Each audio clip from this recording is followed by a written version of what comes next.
जमील और झेल का राज। एक छोटे से गांव में एक नन्हा लड़का जमील रहता था। जमील का दिल बहुत बड़ा और आंखें तजस्सुस से भरपूर थीं। इसके वालिदैन किसान थे और जमील को हमेशा से कुदरती मनाजिर, दरख्तों और जानवरों का शौक था। जमील का गांव एक खूबसूरत वादी में था जिसके पास ही एक बहुत बड़ी झील थी। ये झील पूरे गांव के लोगों के लिए पानी का जरिया थी और उसकी खूबसूरती हर किसी को मशहूर कर देती थी। गांव के बड़े बूढ़े हमेशा एक पुरानी कहानी सुनाया करते थे कि इस झील के नीचे कुछ अजीब और गरीब राज छुपे हुए हैं, लेकिन कोई भी उसे हकीकत में जानने की जुर्रत नहीं करता था। जमील को भी ये कहानी बहुत बार सुनने को मिली थी और उसका दिल हमेशा इस झील के बारे में मजीद जानने की ख्वाहिश करता था। एक दिन जमील अपने दोस्तों के साथ खेल रहा था कि उसे एक पुराना नक्शा मिला। नक्शा फटा हुआ और बोसीदा था, लेकिन इस पर एक रास्ता बना हुआ था जो सीधा झील की तरफ जाता था। जमील ने अपनी दोस्तों से कहा, क्या तुम्हें लगता है कि यह नक्शा झील के राज तक पहुंचने का रास्ता दिखाता है? दोस्तों ने पहले तो मजाक किया, लेकिन जमील ने जिद की कि वो इस राज को जानकर ही दम लेगा। आखिरकार जमील के करीबी दोस्त, जिसका नाम नंगू था, इसके साथ जाने को तैयार हो गया। नंगू एक अजीब सा नाम था जो गांव वाले इसे इसके छोटे कद और चप्पल तबीयत की वजह से देते थे। नंगू जमील के साथ हर मुहिम में शामिल होता था और वो हमेशा नए तजुर्बात के लिए तैयार रहता था।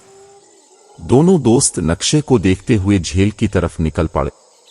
रास्ता पेचीदा था, कभी ऊंची पहाड़ियां तो कभी घने जंगलात से गुजरना पड़ा। जमील और नंगू एक दूसरे को हौसला देते रहे और आखिरकार वो झील के करीब पहुंच गए। जब वो झील के किनारे पहुंचे तो जमील ने नक्शे को गौर से देखा। नक्शे के मुताबिक एक खास जगह पर जाकर कोई चीज तलाश करनी थी। जमील और नंगू ने किनारे की तलाशी ली और आखिरकार एक छोटा सा दरख्त मिला जिसके नीचे एक पुराना संदूक दफन था। वो दोनों मिलकर संदूक निकालने लगे। संदूक निकालने के बाद उन्होंने उसे खोला। इसमें एक छोटा सा लकड़ी का झंडा और कुछ पुरानी किताबें थीं। जमील ने किताबें खोलीं तो उनमें झील की तारीख और गांव के माजी के बारे में मालूमात थीं। एक किताब में लिखा था कि ये झील कभी खुश्क जमीन थी और वहां एक छोटी सी बस्ती आबाद थी। किताब में मजीद लिखा था कि बस्ती के लोग अपनी मेहनत और मोहब्बत से यहां खुशहाल जिंदगी गुजार रहे थे, लेकिन एक दिन अचानक जमीन में दरार पड़ गई और बस्ती का सारा पानी गायब हो गया। लोग परेशान हो गए और बस्ती के बड़े बुजुर्गों ने दुआ मांगी कि जमीन फिर से पानी दे दे। उनकी दुआ कबूल हुई और वो जगह एक झील में तब्दील हो गई। जमील और नंगू ये सब पढ़कर हैरान हो गए कि उनके गांव की झील की इतनी पुरानी और दिलचस्प तारीख थी। लेकिन असल राज तो अभी बाकी था। किताब के आखिरी सफ़े पर लिखा था कि इस झील के नीचे एक कदीम दरवाज़ा है जिसके पीछे एक गार है और इस गार में कुछ खास खजाने छुपे हुए हैं। दरवाज़ा पुराने वक्तों का लग रहा था, लेकिन इस पर कोई कुफुल नहीं था। जमील ने दरवाज़ा खोला और नंगू के साथ अंदर दाखिल हो गया।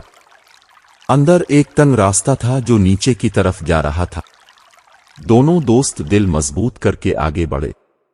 रास्ता तवील था और हुआ भी घुटन भरी थी, लेकिन दोनों को अपने मकसद की तलाश में कोई खौफ महसूस नहीं हो रहा था। आखिरकार वो एक बड़ी गार में पहुंचे। गार में एक रोशनाई का मुंबा था जो छोटे छोटे पत्थरों से आ रही थी।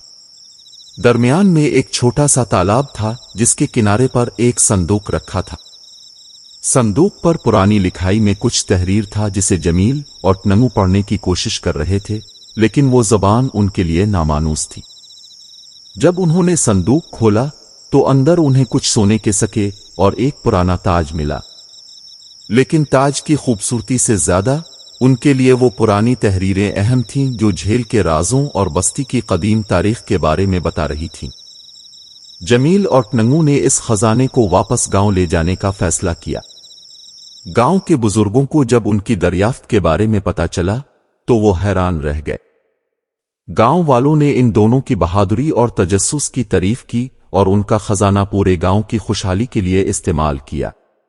झील का राज अब सब पर आया हो चुका था, لیکن جمیل اور ننگو کے دل میں یہ بات ہمیشہ زندہ رہی کہ انہوں نے ایک قدیم راز کو دریافت کیا اور اپنے گاؤں کو ایک نئی تاریخ فراہم کی۔ اس دن کے بعد جمیل اور ننگو کی دوستی مزید گہری ہو گئی اور وہ ہمیشہ نئی مہمات کی تلاش میں نکلتے رہے۔ گاؤں کے بچے بھی ان کی کہانیوں کو سنتے اور ان سے سیکھتے کہ تجسس، جرات اور دوستی سے ہم ہر مشکل کا سامنا کر سکتے ہیں۔